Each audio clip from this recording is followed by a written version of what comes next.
Welcome to my channel. ఈరోజు మనం vegetable pulao recipe normal రైస్తో ఎలా చేసుకోవాలో చూద్దాం. మనం ముందుగా 3 గ్లాసుల రైస్ తీసుకొని 2 సార్లు శుభ్రంగా కడుక్కొని నీళ్లు పోసి అరగంట నానబెట్టాలి. ఇంకా ఇందుకు కావాల్సినవి అరకప్పు బఠానీలు, కప్పు పుదీనా, 3 క్యారెట్లు, ఒక పెద్ద ఆలు, ఒక ఉల్లిపాయ, 5 పచ్చిమిర్చి ఉన్న వాటిని ఒక ప్లేట్లోకి తీసుకోవాలి. ఇందులో ఒక చెంచా సగం నూనె పోసి షాజీరా, 4-5 బిర్యానీ ఆకులు, యాలకులు 4, లవంగాలు 4, చెక్క 3, దాల్చిన చెక్క 3, ఉల్లిపాయ ముక్కలు, క్యారెట్లు వేసి వేగించాలి.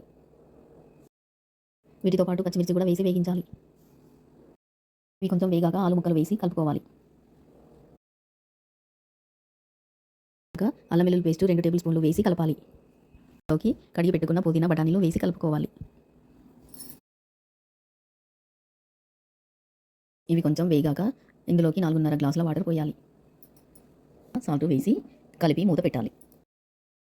ఇప్పుడు నీళ్ళు మరుగుతున్నాయి కదా, ఇందులోకి నానబెట్టిన బియ్యాన్ని వేసి కలుపుకోవాలి. బాగా కలిపి మూత పెట్టాలి. నీళ్ళు మొత్తం అయిపోయాక ఒకసారి కలుపుకొని మంట చిన్నగా చేసి 5 నిమిషాలు ఉంచాలి. 5 నిమిషాల తర్వాత తీసి చూస్తే పులావ్ రెడీ అయినట్టే.